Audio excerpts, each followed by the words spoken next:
Grand matin, m'au levé, m'a bourré moi le travail. Si tu disais aller sonner la roussi m'aurait tourné dans la cour. Grand matin, m'au levé, m'a bourré moi le travail. Si tu disais aller sonner la. Hello, bonjour, moi Steve. On est avec là, nous, l'autre terrain, M. Pirati. Nous pouvons faire une interview, une rencontre. Aujourd'hui, on a bonbon, divin, rose, blanc, rosé, toutes sortes de qualités. Et nous vous invitons un tonton là qui est longtemps qui reste pas là. En plus, qui vous raconte quelque chose en patois. Alors, raconte-nous l'histoire de la famille Pirati qui est arrivée sur ce beau terrain et ce bon vin qu'on est en train de déguster ce soir. Eh bien, quoi, mon époux, hein, propriétaire, mon épout qui accompagne la propriétaire qui a fait la cave et a fait le vin. Il a fait déguster, le vin. Et ça fait longtemps, combien de temps la cave existe? Combien de temps la cave existe? Oh, ça fait 4 ou 5 ans, je ne m'en rappelle plus bien. Je ne sais pas. Et avant, c'était quel? Il y avait notre appellation, il y avait notre vin. Donc c'est vous, c'est votre époux?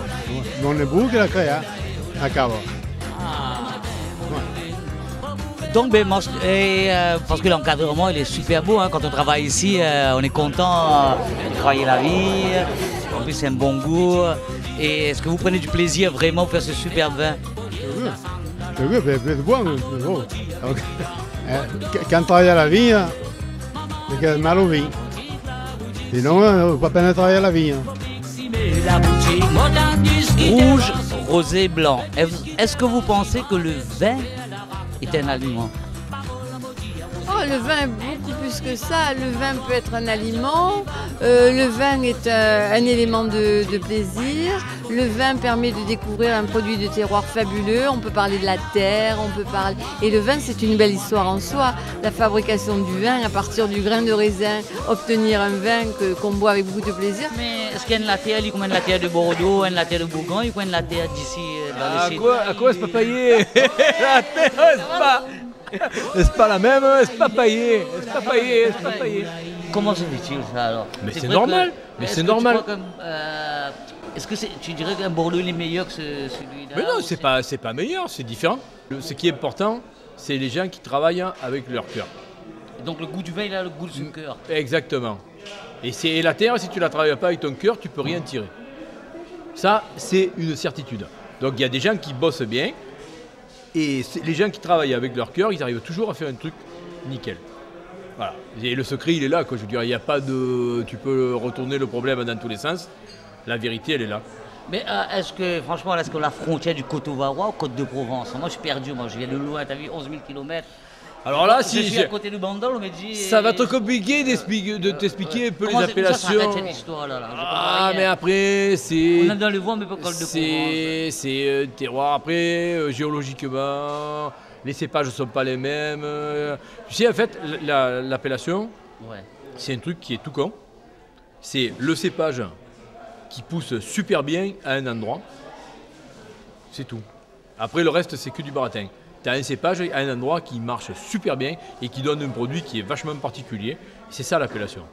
C'est-à-dire que tu peux lui déplacer 1 km. Et tu le déplaces à 5 km à côté, ça ne donnera pas la même chose. D'accord. C'est tout. Et à chaque appellation, son cépage ou son produit. Je veux dire, après, ça peut être du fromage ailleurs, ça peut être le rhum aux Antilles. Voilà. Mais à chaque région a son produit. Et il y a des gens qui bossent bien et tu arrives à faire des super trucs. Et vous avez goûté le rouge, le rosé et le blanc? Et moi j'ai une petite préférence pour le blanc quand même, hein, qui est beaucoup plus sucré, beaucoup plus doux. Et qui résume un petit peu la personnalité de Jean-Pierre Pirati également. Hein. Ouais, c'est vrai, festif, bien comme chaleureux. Il faut, on va dire comme il faut, ça veut tout dire. Je suis de votre avis à ce niveau-là, moi aussi le blanc il est assez séduit. Vu l'état que je suis. Hein. Et donc, par la même occasion, les moules peuvent être toujours aussi bonnes parce que justement, il est fait. On va pas donner la recette exacte parce que seul lui le sait, mais. Il y a du vin blanc dedans. Et évidemment, mais pas que. Alors, parle-nous de cette case, de cette maison ici. C'est une maison où généralement on boit bien. Il y a des choses qui sont très sympathiques. Déjà, regarde un peu si c'est beau, ça regarde un peu ça. T'as vu la couleur du vin, et après le goût du vin quand même, parce que c'est ça qui est important aussi. Est-ce que tu crois un paysan du coin peut avaler ça dans une nuit incultée comme ça? Moi, à mon avis, ouais, avec un peu d'entraînement, je pense qu'on peut y arriver. Ouais. Parce que mon père, dans le rhum, il s'y connaît. Hein. Arrangé ou nature? On l'arrange. On l'arrange, c'est bon le rhum arrangé. Oui, le rhum arrangé. Le rhum arrangé, j'adore ça. Moi. Et moi j'adore le vin. Ce soir j'ai bu du rouge, du rosé, du blanc. D'après toi, qui est le meilleur de ces trois? Et moi j'ai un petit faible pour le rouge quand même. Ouais, parce que le rouge, il y a quand même un truc dedans. Là.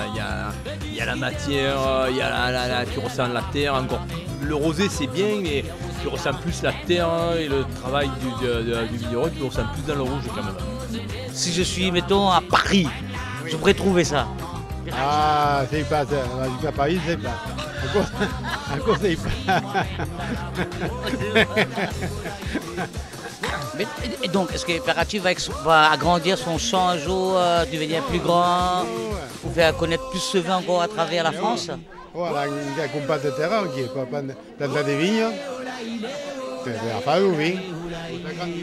Si je comprends bien, vous êtes une famille qui est implantée depuis des générations ici, parce que quand vous parlez patois, j'ai l'impression que là, ça vient de très très loin. Là. C'est né ici, hein. J'ai 74 ans et pas boulet d'acquis. Ah, bravo, ça c'est...